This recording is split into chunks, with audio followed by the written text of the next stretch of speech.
છે આપ સૌનો 15મી ઓગસ્ટ આપણો સ્વાતંત્ર્ય દિવસ 1 કલાક અને 3 મિનિટના રેકોર્ડ સંબોધન થકી આપણે પ્રધાનમંત્રીશ્રીએ આપણને 5 મુદ્દે આ દેશ આવનાર સમયમાં ક્યાં જશે તે અંગે વાત કરી. પહેલો મુદ્દો છે કે મેડ ઇન ઇન્ડિયા એ ચીપ જે આર્ટિફિશિયલ ઇન્ટેલિજન્સ માટેની પાયાની વસ્તુ છે તે 2025ના અંત સુધીમાં ભારત ઉત્પાદન કરતું થઈ શકશે. ત્યાર પછી અણુ ઉર્જા ક્ષેત્રે હરણફાળ ભરવા આપણે જઈ રહ્યા છીએ. વીજ ઉત્પાદનને 10 ગણી વધારી અને આવનાર 20 વર્ષમાં આપણે વીજ ક્ષેત્રે ઉર્જા ક્ષેત્રે સ્વાયત્ત થવા માટેની જે આપણી પ્રયત્ન છે એ રસ્તે આગળ વધીશું. એ માટેના 10 ન્યુક્લિયર રિએક્ટર્સ અત્યારે કન્સ્ટ્રક્શનના વિવિધ તબક્કે છે અને એ આપણને 10 વર્ષમાં અડધી અને 20 વર્ષે 10 ગણી વીજળી જે અત્યારે આપણે એટમિક પાવર બનાવીએ છીએ અણુ ઉર્જા તે બનાવીશું.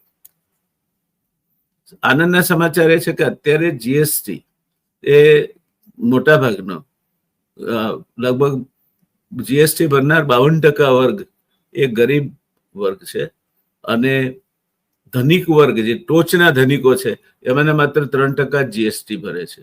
હવે જીએસટીમાં એવા સુધારા લાવવાની વાત વડાપ્રધાને કરી છે જેનાથી ગરીબો અને મધ્યમ વર્ગ પર ઓછો બોજ પડે. આપણે એને આવકારીએ. નાના ફેરિયાઓને પણ એનો લાભ થશે. ત્યાર પછી પીએમ વિકસિત ભારત યોજના હેઠળ એમણે 1 લાખ કરોડ રૂપિયાની જોગવાઈ સાથે 3 કરોડ નવી નોકરીઓ મળશે તેવી વાત કરી છે.